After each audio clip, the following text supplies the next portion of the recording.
favorite part. So Sam whispers in my ear, not sweet nothings, but he goes, we're back. So, yeah, this is basically your segment. I eat lunch during 534. Got it. That's why I was late coming back. I heated up having broccoli and a cauliflower. Ouch. Just burned myself. Little tuna salad and an avocado. So this is where you're going to have to make really long questions. And then if I can't answer them, I'm going to say, what do you think? So this is going to be your time to shine. Can you handle it? I think so. Let's give it a shot. All right. Time now for 5 questions. Well, actually 3, but 5 sounds like more than 4. Question number 1. Time now for an in-depth look at the state of hockey.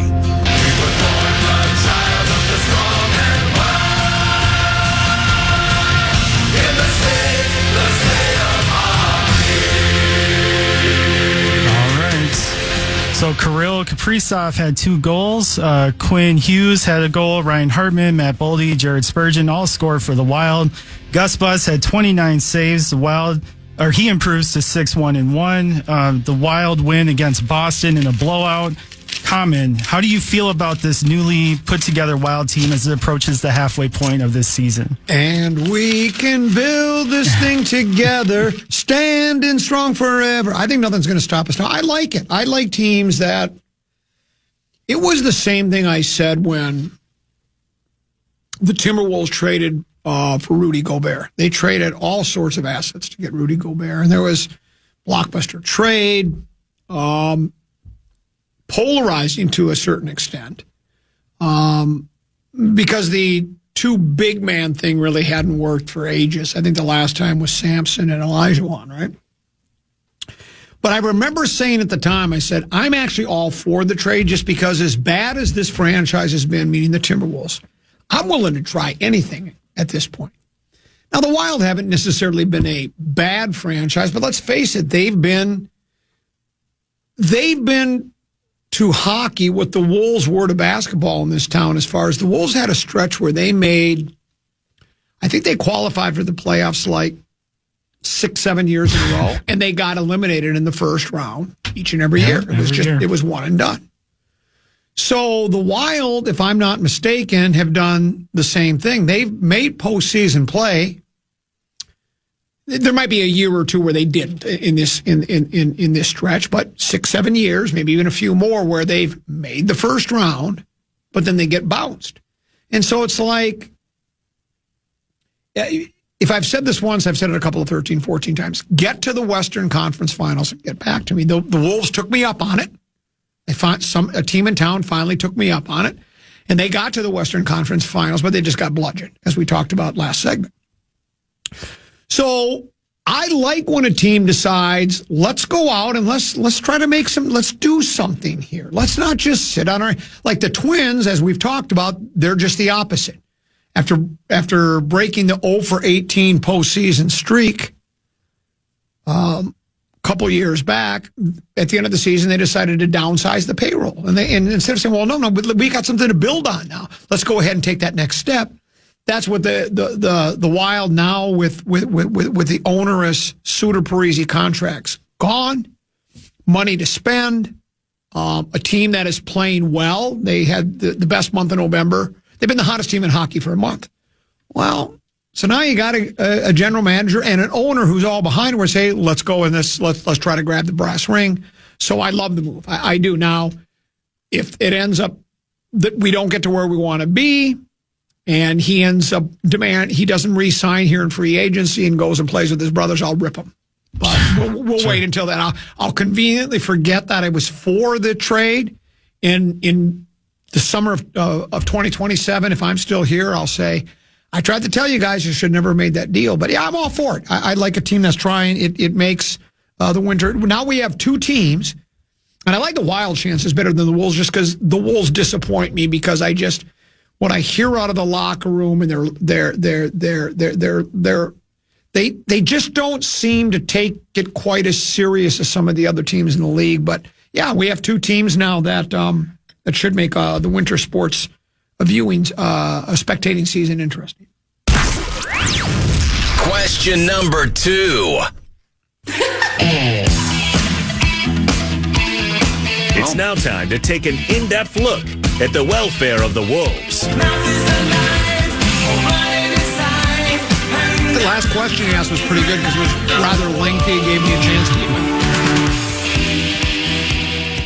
So if you could make this a long question too, that'd be great. Oh yeah, I'll wind it up for you. Yeah. So the Timberwolves did win yesterday. They've won 2 in the row now, but they won yesterday 117-103 versus the Sacramento Kings. This was the game, Common, you may remember, was actually not scheduled until a few weeks ago, just because of the NBA Cup play and all that. But Julius Randle put up 24 points. Jaden McDaniels had 21. Rudy Gobert did leave early. I think it was the third quarter. And missed his second game. It was for personal reasons. For personal reasons. Do we know what that is yet? And it's none of our business, I guess. Right. It's just personal. I just hope it's nothing really serious. Right. Yeah. No. When you leave a game for personal reasons, it at least makes you kind of go, "Whoa! I hope everything's okay." Right. So I certainly hope everything is okay. Yeah. So all that being said, kind of the same question as the Wild. The Wolves are still locked into that 6th seed in the West. The Spurs didn't do them any favors by knocking off the Oklahoma City Thunder, by the way. So, Common, where do you feel, or how do you feel about the Wolves as we're coming up to the end of the year here, heading into their halfway point of the season as well? I don't feel, it's wait and see. Again, it does seem there are generally teams that kind of wait around to flip a switch when it gets to be March and April heading into postseason play. It's usually teams that have accomplished quite a bit. Now, you can say the Wolves did by making the Western Conference Finals the last couple of years. Ant himself said it's hard to do that, to wait to play defense and wait to become a cohesive unit at playoff time and be able to compete. But I think that's kind of what we're stuck with. I don't expect this team to change its colors at all. I think what we're going to see is when they play, like I have to look it up. Right. After they beat Sacramento. So I go, well, let's go with Sacramento Kings basketball team. Oh, they're 6-20. Yeah, no wonder we won. That's what I was thinking. I was looking up the box scores. So 6-20, which is par for the course for the Wolves. They beat teams and that's fine. I mean, look, better to beat the teams you're supposed to beat than lose to those teams because that spells trouble. Then you start, it may not be time to panic, but you raise your eyebrows and go, well, what is this? What are you doing? You got to beat these teams.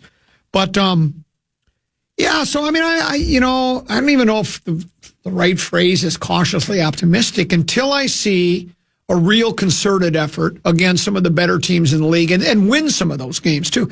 Like I think Rosen brought up, we played OKC, I think once this year, earlier in the year. And I think it was a relatively score-wise. I didn't see the game. So it was like a 4 or 5 point win for Oklahoma City. So that means, okay, must have been in the game, but it's the record is a record against the good teams. The record is a record. They're beating the bad teams. They're losing to the good teams. And until that changes consistently, I don't have a, they'll probably make the playoffs, but I don't have a lot of hope that they can make much of a run. I don't. The funny thing is when they beat the Warriors the other day, I said, okay, there's a good called statement win on the road against the, a team that's always been good the last decade. And then I see that they're 500 this year. So, well, yeah, they were without Green. Yep. Draymond wasn't there.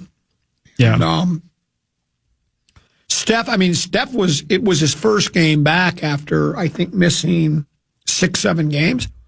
And he was really good. He scored 39 points, but Golden State is, I think their time has come and gone, I think. They're still probably they're in the upper half of the, if you want to split the West into, 1 through 8 and 9 through 16, they're probably a 1 of 8 team. I don't know where they are in the standings right now. They're currently sitting at number 8. Oh, are they already? Yeah. Okay. So they're a 1 through 8 kind of a club, but they're certainly not what they used to be. So, yeah, I don't put a lot of stock into that. I mean, it's better to win those games and lose them. But until they're playing with the just beat Oklahoma City? San Antonio. With Wembanyama. Yep. Wembanyama was brilliant, apparently. I mean, he was the difference in the game. I got some numbers. We'll talk a little NBA a little bit later. I got some numbers from that game. But until they start beating those teams and beating them on a regular basis, then I just kind of roll my eyes, shrug my shoulders, and shake my head. Question number 3. Just taking a quick look around the NFL, there's some big stories. Obviously, the Chiefs lose Patrick Mahomes to a torn ACL. The Packers did confirm that Micah Parsons does have an ACL tear as well. And then just some other stories. Phillip Rivers making his return to the NFL at age 44. Doesn't quite get the win against the Seahawks. Common, what stood out to you the most out of the NFL news from Week 15? Well, the best story of the weekend was, for me, at least the most interesting one, was the Phil Rivers story. Hasn't played since 2021. He's 44 years old. I tweeted last night that when you saw him on the sideline, he looked more like a fierce pass-rushing, Rocket Gibraltar run-stopping defensive lineman than he did a precise pass-throwing quarterback. He looked like he certainly isn't as he's put on a few pounds, to say the least. They dumbed the game. I want to say they dumbed it down for Phil Rivers because he's played at a high level for a number of years, but they didn't. It was check downs, it was dump offs, this, that, the other thing. I looked it up. Let me see if I can find the number again. Oh, give me a second here, Sam. How many people Find the elevator music. Can you find it? It's this page one? 2. Page 2, okay. Page 2, it says intermission. Common Man, page 2, it says intermission. I got it right here. Yeah, can you?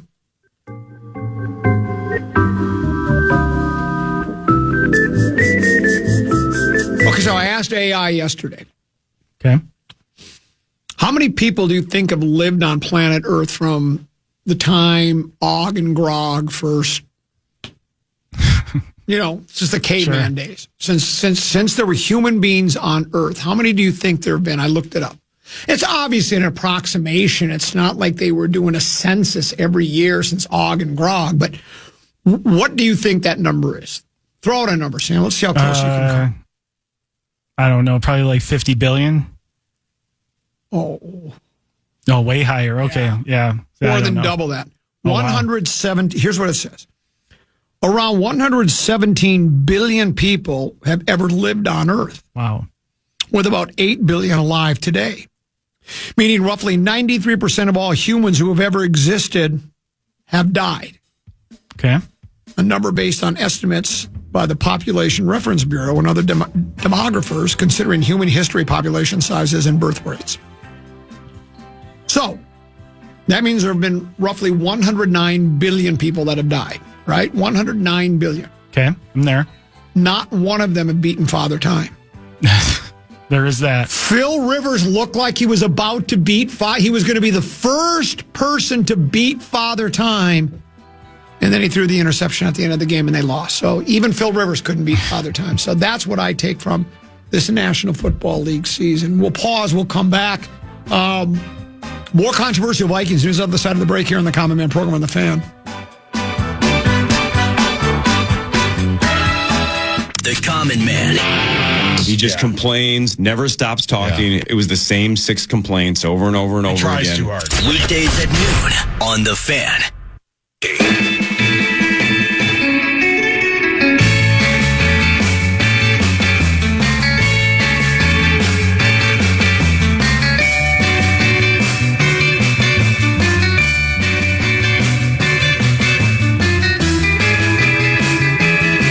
Well, I've got a vibe for you.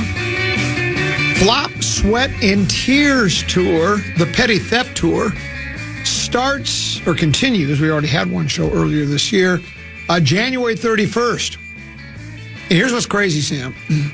I've had a lot of people tell me, oh, sure, you can take your comedy act and play the New Hope Cinema Grill. And, oh, sure, you can go to Moe's in Mounds View and the Mermaid in Mounds View. And, sure, you can work the Cato Ballroom, the legendary Cato Ballroom in Mankato. Oh, sure, you can go to the Sanctuary in Fargo and Grandma's up in Duluth.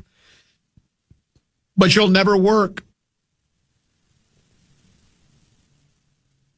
the So is that the end of it? No.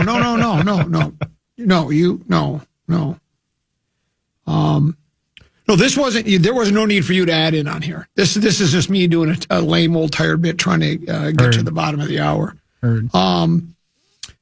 They said you'll never work the Eagles Club in Rochester, and yes, we will be working at the Eagles Club in Rochester. So, nice. January 31st, one show only, 7:30 start. Tickets are available at commonmanbook.com. Now, you can't get a book there anymore. Those are sold out, but you can get tickets. It's Common Man, Larry Mondello Guy, and Meat Sauce. That will be Saturday night, January 31st. Tickets available right now. Just go to commonmanbook.com and you'll get all loaded up.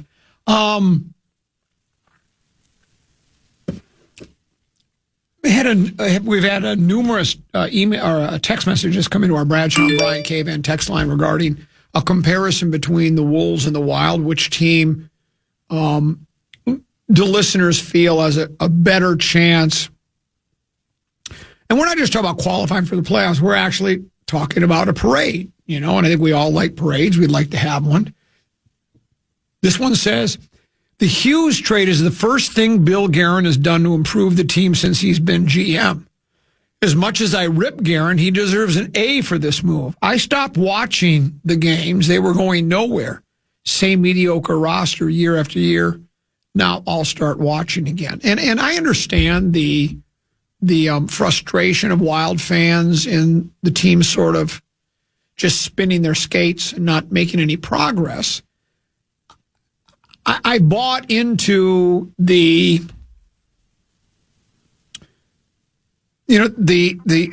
money that was still owed for Suter and Parisi apparently was the albatross around the team's neck. They didn't have the money to spend on other players. Now they have that money. So that was, you can call it a convenient excuse, and you can call it an excuse as to why the team wasn't able to accumulate better talent and spend more money.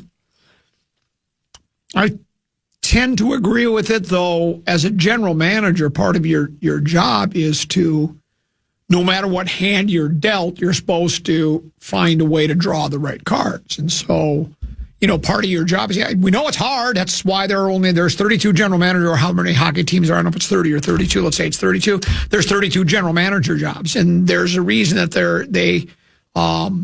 it's like a saloon door where you're in and you're out, you're in and you're out. General managers or coaches don't tend to stay too long unless they create results.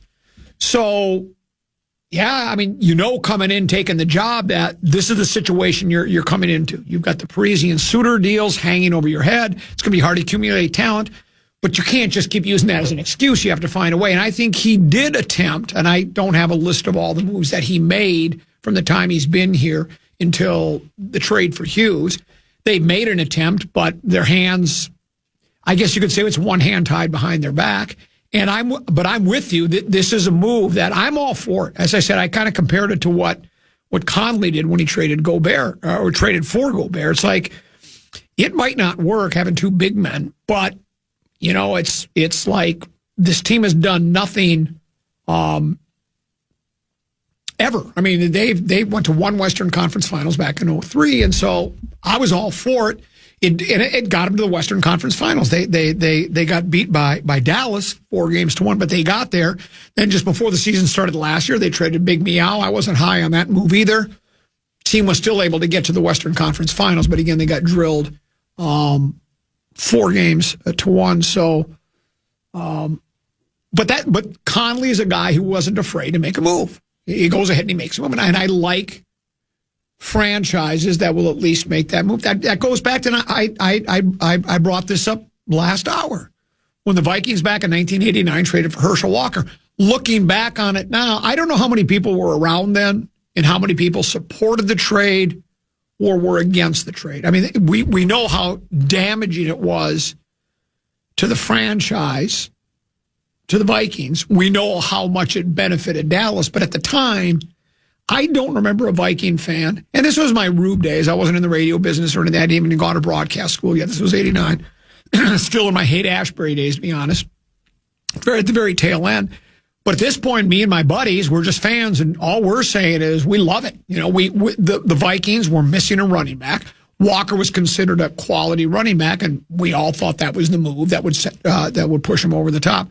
Turned out to be it wasn't, and so we all know what happened immediately following it for the next few years. Lost draft picks, and those draft picks turned into some pretty quality players for Dallas, and that helped them win. What was it, 2 or 3 Super Bowls under Jimmy Johnson? But I like teams that go ahead and decide they're going to give it a shot. Music. And so that's what I'm all for it. And again, whether it works or not, I don't know, but it's most of the people I trust, as I say, in reading the reviews of the trade, not even locally, but nationally, think it was a really good move for the Wild. And you hear this all the time. This is a cliche, and cliches are cliches for a reason, because generally they're true. You don't see trades that benefit both teams very often. But with Vancouver where they were, and with the Hughes kid basically saying he and his representation were having conversation with Vancouver, basically saying, where's this going to go? In other words, he was telling them, I'd be open to moving along because I don't think I'm going to re-sign because there's no future. These guys all want to win. And so I think the Vancouver got a nice haul for it. They got 3 quality players, all first-round draft picks. They have an unprotected first-round draft pick coming up next year. And the Wild get maybe, if not the best defenseman in hockey, top 3 for sure. We'll break. We'll come back. More controversial Vikings news other side of the break. Common Man program on the Fan. Fan.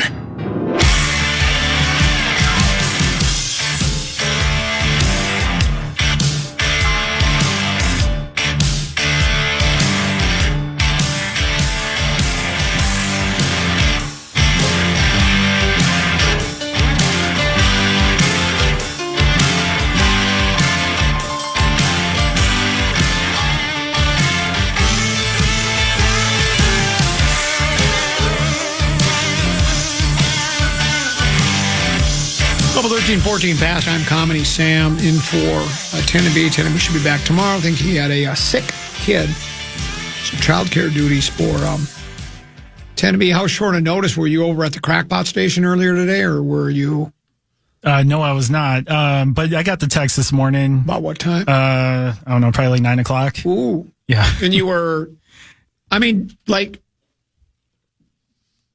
is this all you do for a living is radio, or do you have another job? Do you have jobs A, B, C, D, or do you just have this one? I mean... well, I do have jobs A, B, C, and D. However, I do have a full-time job. I was off today, so I was able to sort of pinch hit and come and fill in.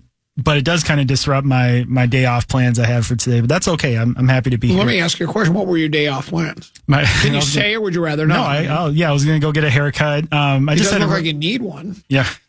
Well, haircut, your carrot looks really short. Well, thank you. Well, I got the man bun going on. I see. Okay. Yeah. So just on the sides, I got to hide the gray that's starting to come in. Oh, you're not getting gray hair yet? Let me guess. I'm going to guess how old you are. You're 28. Huh. No, you got to keep going. 31. It's like the clock game higher. I'm 37.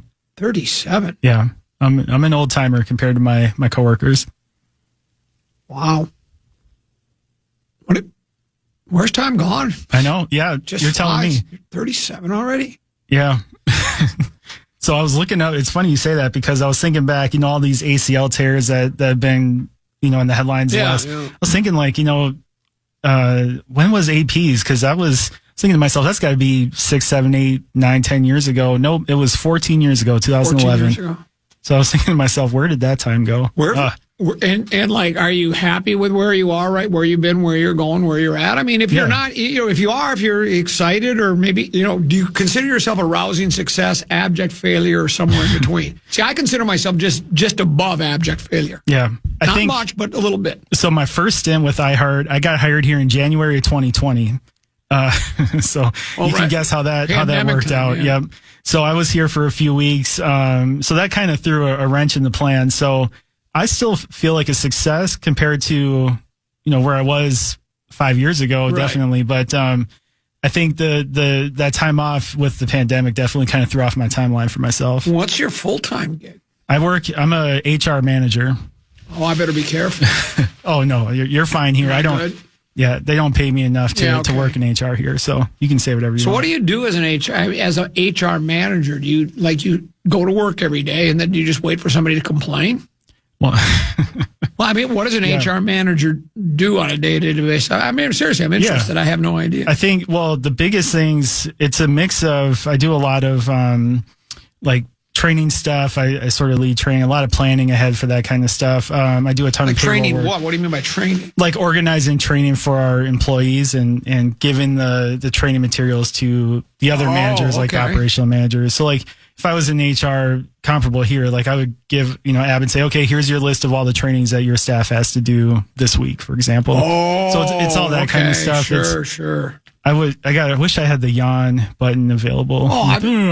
Trust me, it's always available on this show here. Yeah, there we go. No, I'm fascinated. Well, actually, to be honest, I'm trying to eat an avocado right now. And I see that. Yeah, you like avocados? I love avocados. I ain't sharing with you, though. Just a little salt and pepper sometimes is all you need on those. Okay, so you have that full time. Is that what you trained for?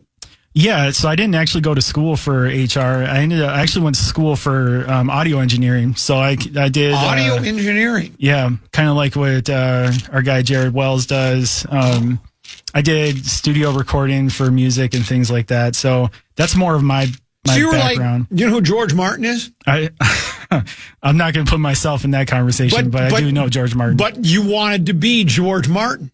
Or somebody in a like manner that, of speaking, right? yeah, like that. Tom Dowd is another one. Dr. Dre, even to an extent. I mean, there Quincy Jones. You could go down the list of because famous engineers. I've been thinking about getting into the music business, and I need somebody to produce. I'm thinking of being I'm thinking of being Lil Long Johns as a rapper. Lil Long Johns, and then have it with Z's on the end. Yeah, I got you. Because if you're Lil, that always that you got. I can see that for you. Lil Nas X, Lil B. How many other Lils are there out there? There's a lot of rappers that are Lil this, Lil that. And then I thought, then I could just wear long underwear on stage. Lil Long Johns. I could see that. So, maybe you could help me out there. You got to do the shirt off, though, and we got to get you like a chain and the whole deal. And you could pull that look off. Well, but I got to keep the Long Johns on, too. So,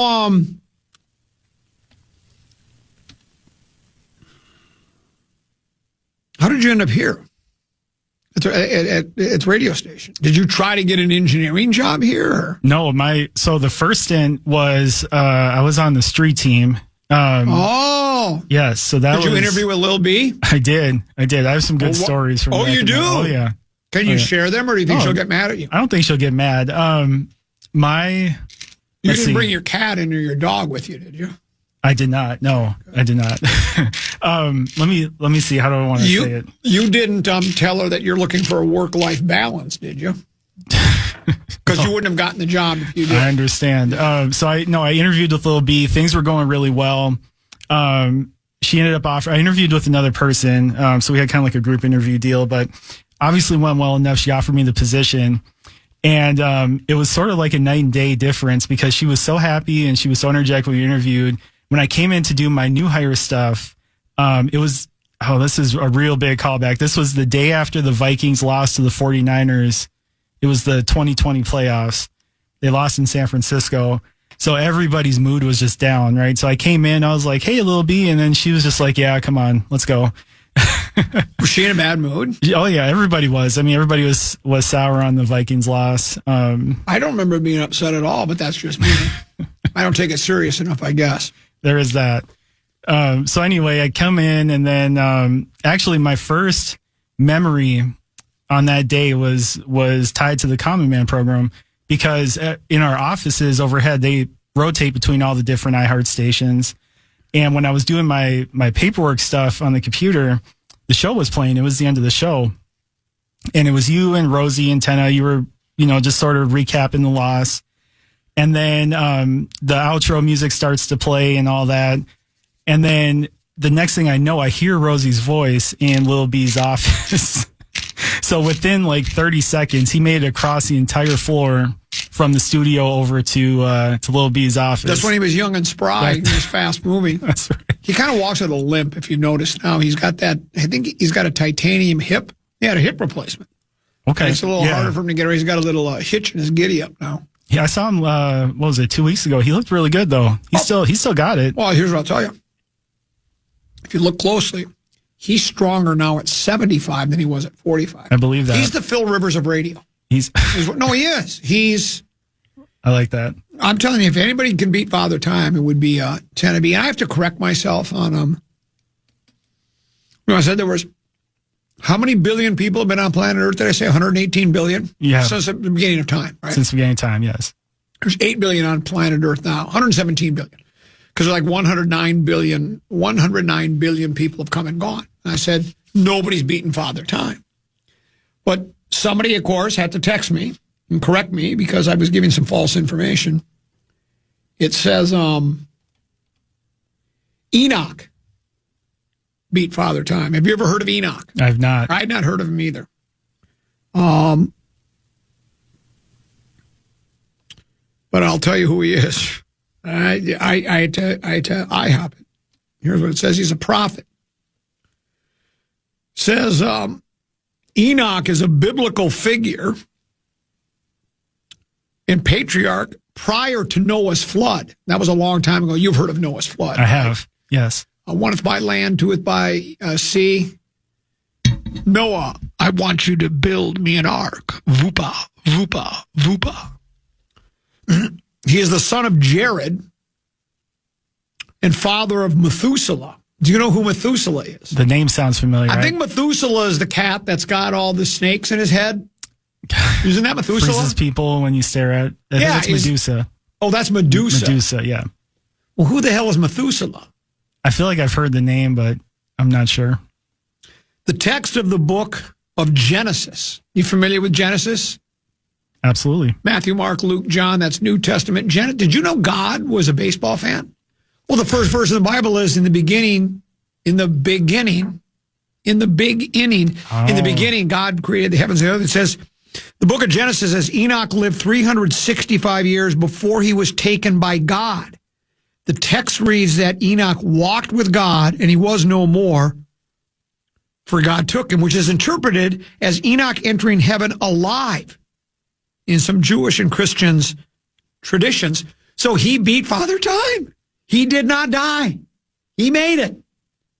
And then he also says that Elijah was taken up to heaven as well. So Elijah beat Father Time. I'm not sure if that... Did you look up Methuselah, by the way? I am on it right now. Methuselah, can you spell it for me? Oh, it'll pop up. Yeah, I got it. Meth, like methamphetamine, meth. Methus, U.S., Methuselah. I got it right here. I figured you would. So, yeah, Google search was going a little slow here. Let's take a look. Okay.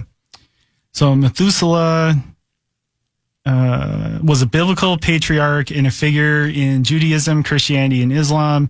He is claimed to have lived the longest life, dying at 969 years of age. Well, then he died. He didn't live. He died. Well, we weren't talking about Methuselah. How long did he live? 969 years of age. And you know what? He looked better at 969 years of age than he did at 456 years of age. I believe much that. like Rose. But yeah, then it says, Methuselah is the son of Enoch. And then I clicked on Enoch. Enoch is a biblical figure and patriarch prior to Noah's flood. This is what I just said, yeah. Yep, so, yeah. Interesting. The more you know. Elijah was a prophet and miracle worker who lived in the northern kingdom of Israel. Apparently, he went straight to heaven, too. He didn't die. So there's two people that have. So there are two people that have beaten Father Time. Otherwise, nobody else has ever beaten Father Time, so good for them. Mark Craig is a football writer for the Fish Rod Factory on the West Side. We refer to him often after every the Monday after every game, whatever, but regardless of what day they play, Monday night, Sunday night, Tuesday night, whatever the case may be, he writes 5 extra points. And one of them, and I think it's true and it's important. Number 2, his extra point is more playing, less thinking for McCarthy. Here's what Mark writes. It says the learning process is flowing both ways between coach / QB whisperer Kevin O'Connell and McCarthy, the QB wildly unconventional thrower of the football. McCarthy is good at playing football. He's not good at thinking football. O'Connell seems to be adjusting or at least dialing back from control freak to control enthusiast on preaching the perfect fundamentals. And then he goes on to talk about what McCarthy did in the game. And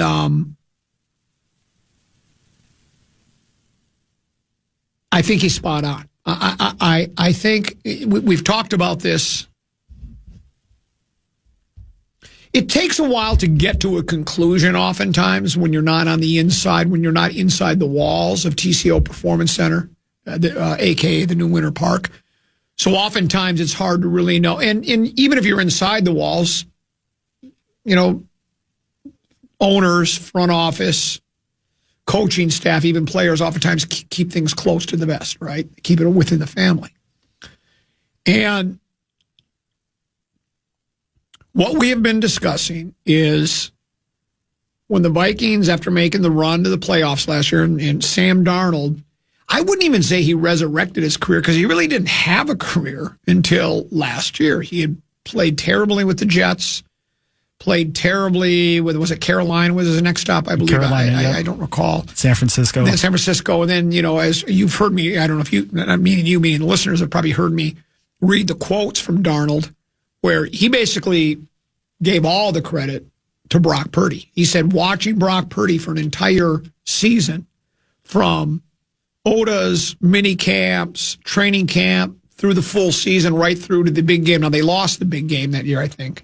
But right through then, he said that's where he learned most of his, that's where he figured out how to play football, by watching Brock Purdy. I think the Vikings thought McCarthy was a little further along than he was. And I'm still puzzled as why they didn't see the mechanics thing earlier, but maybe they thought that would be a quick fix. Because as you know, they were still working on mechanics here in year number 2. Now, I know last year he was injured, but I think they knew about the mechanics anyways. It seems out now we may be over a hump here. There's still mechanics to work on. We talked about that earlier, too, where they showed highlights of one pass. He has perfect mechanics. The next time he looks like Mel Stottlemyre. Do you know the name Mel Stottlemyre? No idea. I didn't think you did. It's really old school. I probably should upgrade that. He looked more like Francisco Liriano. Okay, you know that name. There we go. Yep. I could even update it further and say, who's the guy? Tarek, is it Kubel? Who's the guy that pitches for, no, Skubal. Skubal, yeah. Skubal. He looks like Skubal with the big leg kick at the very end. But maybe he's gotten over the hump and now he's just playing football, right? Don't overload the circuitry with, you know, not only a really complicated playbook, but also with all the mechanical stuff. So maybe, you know, making it a little easier on him has allowed him to just play football. And we're maybe starting to see some of the fruits of that. We'll break. We're breaking a minute or two early. The head coach of the soon-to-be big game world champion Minnesota Vikings, Kevin O'Connell, scheduled for his day after the game news conference at 2 o'clock today. That's next here on the Common Man program on The Fan. The Common Man. A lot of pressure. You got to rise above it. You got to harness in the good energy, block out the bad. Harness, energy, block, bad. Weekdays at noon on The Fan.